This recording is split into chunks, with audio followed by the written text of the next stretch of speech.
why sex fails in the relationship, why sex stops working later in the relationship after that initial attraction.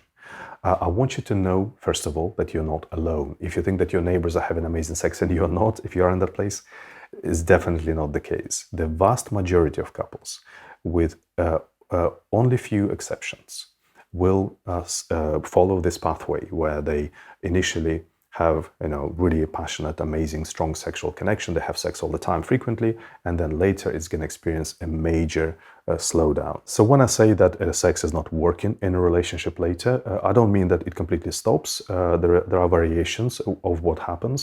Sometimes sex stops completely. People just don't have sex anymore. Sometimes people go into conflict about it, and they have kind of conflictual sex frequently. Sometimes, most of the time perhaps, people retain some kind of a sex life that keeps going with some regularity, but it just has gone into a major decline. So it feels like it's set into some kind of a routine that feels quite mechanical, quite straightforward, just get to the orgasm. It feels quite lifeless. It probably doesn't give you so much. Definitely doesn't feel, how it used to feel, and doesn't feel how you would like it to feel now with your lover. Sometimes couples will spontaneously, occasionally, experience really great sex that felt really good for them. So it's not completely gone, but it will be quite infrequent. Once in a blue moon, they will struggle to really make it consistent and an ongoing part of their relationship. So there is just a general feeling that sex started off much more strongly, and now it has gone into some kind of a major decline or a shutdown or a slowdown, and it just doesn't feel as alive, as rich, as frequent as you would like it to be, and you would like it to keep growing in your relationship, because you're probably going to spend your life with your lover. So you would like sex to evolve and to be a really plentiful and really beautiful part of your energy together. So what happens? Why is it so inevitable? Why is it so unavoidable that pretty much most couples, with a few exceptions, are destined to go from this frequent and plentiful, amazing sex to such a major decline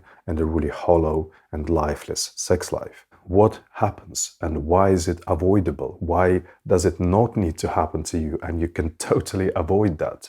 Now, the conventional wisdom will tell you that this is all very simple. You just need to make an effort to keep that same sex going, keep that initial passion alive by creating new things, novelties, new excitements, keeping it fresh. And the reason couples go into the decline is because they just don't make enough effort to make things more new and more fresh and more exciting, and to keep that initial passion going. And actually, it is the opposite. This is exactly what everybody's doing. Everybody's trying to follow that advice, and everybody's failing. It is trying to keep to your initial sex life that actually kills your sex life later in the relationship. So what happens is that your relationship goes through major changes from that initial phase, when you first meet and you are attracted to each other, you're excited about each other, to going into a really deeper, loving relationship where you are life partners and you're sharing a life together. Your relationship goes through major changes, and your sex life as a part of your relationship also goes through major changes. You're going through major changes in sex, in your physiology, in your chemistry, in how your body works, in your resources for sex, in your needs from sex, your emotional and relational needs, in the environment that you have for sex, how the rest of the life affects your sex life in the beginning, in that honeymoon phase, and later in a relationship. So there are a lot of changes. There are major changes. It's just life. Some of it is natural growth and evolution, which is what you want. You don't want to be stuck in the same place. Some of it is just realities of life and dealing with life and the way that life interacts with your relationship. But there are major changes. And what happens is that people do not adapt their sexual practice to those changes. And they're essentially practicing sex from the past. From a stage where it worked really well for that particular situation, but it no longer works well for you now, and it doesn't even deliver to you the experience that you want now. So let's look first at the evolution of a typical sex life, a typical sexual relationship, how it moves through the phases, and what actually changes for you to understand this properly. So I normally identify 3 large areas of changes in your sexual relationship. And they kind of have different sources, but they're all happening at the same time in parallel. So first of all, there are 2 kinds of sexual relationships, so to speak. One is when you meet and there is a lot of initial attraction, initial chemistry, all that sexual energy, you have a lot of sex, it all feels really amazing, and then little by little that is calming down. But not all couples start like this. Some couples start without a strong sexual connection. They might be together for other reasons primarily. So sex initially doesn't really work very well. Maybe it doesn't really feel all that nice. So that's a bit of a different situation. And I will cover that situation later as well. But let's start with the typical kind of romantic story that we all know. People meet, there's a massive initial attraction, and they are so sexually all over each other. They can't get enough of each other. They're having sex all the time. It's frequent. It's amazing. Spectacular. And then fast forward a couple of years later, it's all fizzled out. It's very infrequent. When you meet, it's kind of quite mechanical. It's a routine to get to the orgasm, tick it off. It's done. You're not getting much out of it, and you kind of reminisce about how things used to be. So what happens? First of all, chemistry. When you first meet, there is a massive influx of chemistry into your system. And people kind of underestimate what that means. They think, oh, chemistry. But it changes everything about you. It's such a massive impact. They're really powerful drugs, more powerful than any A-class drugs. You are having sex on really powerful drugs for months. They're performance boosting drugs. They change everything about how your system works, how much sex you can have and how spontaneously it happens, how easily you get turned on, how everything feels. Plus, there is all that novelty and excitement about a new person, exploration, which also psychologically really boosts those drugs even more. So this changes everything. It changes completely your sexual technique. You don't need a lot of technique. Everything happens by itself. That energy throws you into sex. You don't really need a technique for arousal a lot of the time. You can come as many times as you want without being depleted. You can have really intense, passionate sex, and it's not draining or tiring for you because of those drugs. And people get used to it, and people think, well, this is how sex is supposed to be. And then later, why is sex not how it is supposed to be? Because people interpret this initial chemistry as your baseline, but it is not your baseline. If you have ever experienced that, you know that your life was nothing like normal in that phase. So this is actually a spike off the baseline, and this is not your normal state of your system. So this state of your system can't last for very long. Nature has designed it to be temporary. For some people it lasts for a few months, for other people maybe a bit longer, a year or two.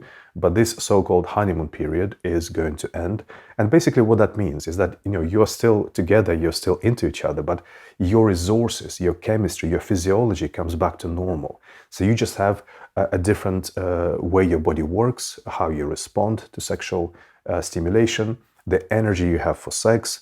So that changes, your resources change. It basically means that the way sex used to work is not going to work now, because you used to do it on very powerful drugs, which really changed how sex works. And now without those drugs, you have to do something different in sex to make it work. The second area that changes as your relationship evolves is your needs. So what you're experiencing in sex. You meet and you're excited. It's a new person, new exploration. It's a fantasy. It's a new life. Later in a relationship, you are with a love partner. You are with a life partner. It is somebody you love. It is somebody that you have a really deep connection with. You have a soulful sharing with. You take care of each other. You nurture each other. You enrich each other. You're experiencing life together. This is a different relationship. So what you feel in sex in the beginning, in that honeymoon phase, is different from what you actually want to feel in sex later in that different part of your relationship. You want to have a different experience with your lover in sex. So this is what I call emotional and relational needs from sex are changing. And then the third area that changes a lot is life, the way life gets in the way. So in the beginning, in that honeymoon period, life doesn't really get in the way because you're prioritizing sex. It's this whole new adventure. You're putting other things on hold. Your friends haven't heard from you. You're not doing your work and whatever because you're just living it up. And life doesn't affect you so much. All the stresses of life and the busyness of life, the struggle for energy that we normally experience, kind of is on hold at that point because you are full of drugs. It doesn't really affect you so much. Or because you don't let it come in the way. So again, later in a relationship, that changes. Sex can't be, the most important thing in life forever. It's important, but there are also other priorities, other commitments. You want to do other things together because your relationship has evolved. You need to do a lot of other things, so you start struggling a lot more for time and for energy. And life starts affecting you a lot more. You become a lot more vulnerable to your sexual feelings being affected by, how stressful the day was, how tiring it was, how busy your head is, etc. Because you don't have those drugs in your body anymore. So it's just normal you, your normal resources. So you get affected a lot more in your sex life by life than you were before in the honeymoon period. And I haven't even brought children into the picture yet, but if you've got kids, this is all multiplied 10 times. This effect is multiplied 10 times. Now look, there is nothing you can do to prevent these changes. No couple in the world can prevent these changes. This is the way things have been designed, and this is how we are as human beings. This is the path that we follow. This is the evolution that we follow. Part of these changes is natural growth, natural evolution. When we first meet, it's all very nice, it's exciting, it's a new person. But we also so yearn to go deeper, to go into a greater experience, into a greater relationship together, to get closer. This is where we go, and this is one part of this transformation, a different relationship, different needs. And partly it is just life. This is the way life is designed. This is the way life works. There is nothing you can do about that. It will happen to you. You might like it, you might not like it. You might try to, stop it. You might, be upset that it's happening, but it will happen. You cannot prevent life changes. Don't believe anybody who's telling you lies that you can just keep things exactly the same as they were in the beginning if you just make enough effort, if you keep things interesting and fun. Things cannot be like they are in the beginning. They will always be like they are now. You will go forward. You will never go back. But what is true is that you don't need to accept and resign some kind of a decline. You can go with the changes. You can change with the changes. You can change your sexual practice to adapt to these changes and to work even better for the next phase of your sex life, to give you an even greater experience, to embrace completely that you're experiencing a new phase of your sex life.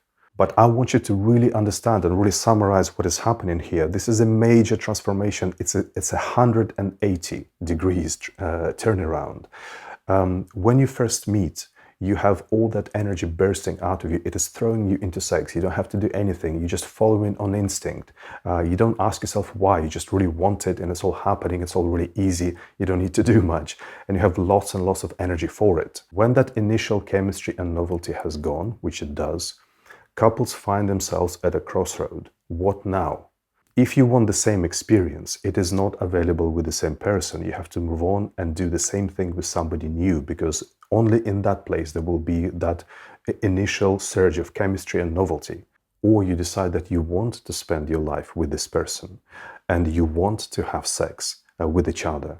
But now this is not driven by just an impulse and instinct and loss of energy. Now you decide to have sex. You decide to continue your sex life because it is important to you, because it is valuable to you, because it makes you feel good. It is an important part of your relationship. But now it doesn't drive you. It doesn't throw you into sex. You create it. You create the experience that is good for you. This is such a major turnaround. You have to understand this. And at this point, it becomes important. Well, what for? Why are we doing this? Why are we keeping it going? What does it give us? That wasn't a question before. You were just doing it from instinct. Now, there is a reason for having a sex life. What should it give you? So it becomes important, what is the value of the sex life? And then it becomes important how easily it fits into your sex life, how practical it is, how would it work now in that different chemistry, that different physiology. And as I mentioned, if you're a couple who initially didn't have a strong chemical attraction, strong chemistry, and sex was kind of like not working very well, then you are in this place from the very beginning. You are already at that place where you decide to have a sex life because you want it to be a good experience. It's not driven by a lot of natural chemistry. You create that experience consciously because it means something to you. So you are essentially having relationship sex from the very beginning. So look, you can see that as you move on from the honeymoon period to relationship sex, you are in a different state in a different physiology. Your body works differently, your body reacts differently, you have different chemistry, you have different resources, different energy for sex. Life affects you differently, you have different needs in sex, emotional and relational needs. So this needs a completely different practice, different technique, different approach, different experience of sex, different value from sex. So sex needs to change in major ways, and then it will really work well for your current physiology and state and your life and your environment, and it will give you a lot more of what you need now together. But obviously that doesn't happen. The advice that people normally get is that you need to keep the initial passion alive. You need to try to do something to keep that kind of sex going. So, you are artificially stimulating it with novelties, with new tricks, with, some kind of a new stimulus. We are holding on to that past picture, wanting to stay there as our relationship evolves and life changes around us. This is what really runs a sex life into the ground.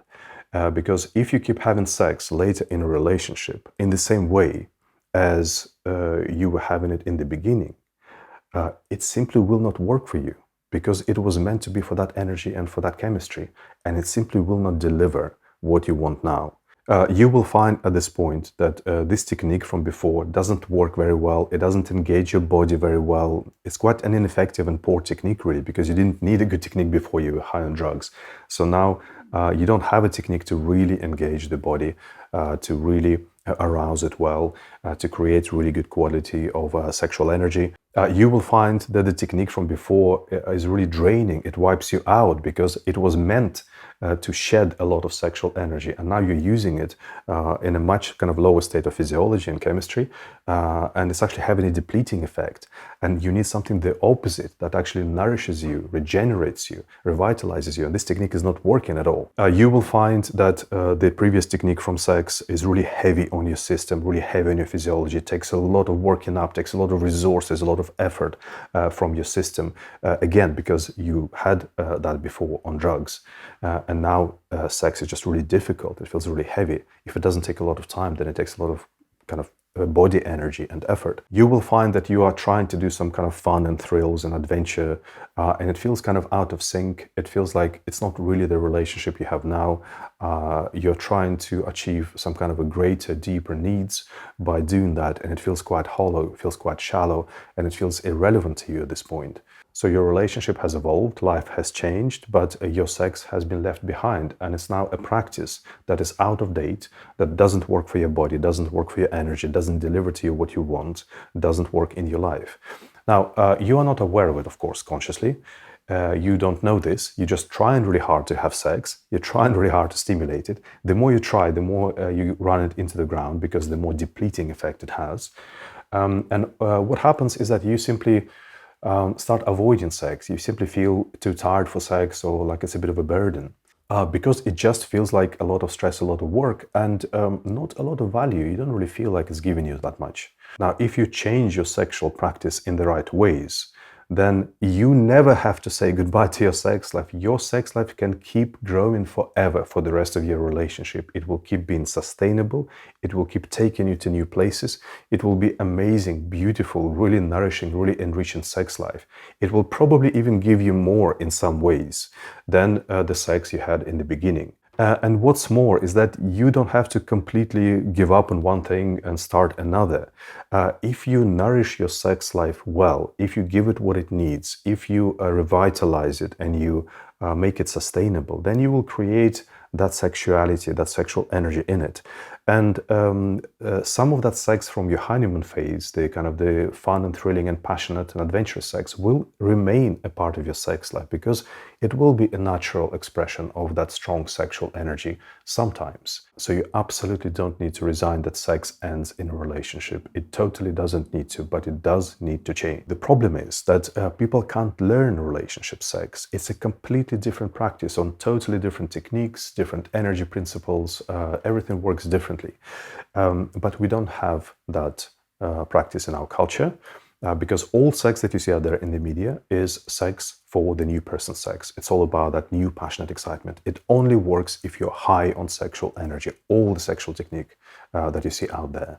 The definition of relationship sex in our culture is not a different kind of sex that serves relationships better. It is basically having the same kind of sex that you had in the beginning with any new exciting person, or even a one-night stand, but you basically are able to talk about sex to each other a bit more. All sex you learn is meant to stimulate this newness and excitement and high intensity and high energy. So the strategy is not to grow, to transform, to evolve. It is to preserve exactly the kind of sex you had in the beginning, but when it stops being natural, to try to stimulate it artificially with all those novelties and excitements and new tricks and new games. If you think about it, you're essentially encouraged to simulate being somebody you are not, to simulate a relationship that you are not, a relationship where you were a long time ago, but you are now in a different relationship, and you're supposed to pretend that you're still new and exciting to each other, rather than what you really are now to each other, which is not something smaller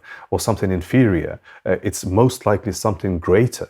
But you're encouraged to pretend to be somebody you are not at this point in your relationship. And the more you're trying this strategy of simulating this newness, like, you've just met, like you just knew hot, exciting strangers, the further into the relationship you go, the more this diverges from your real relationship.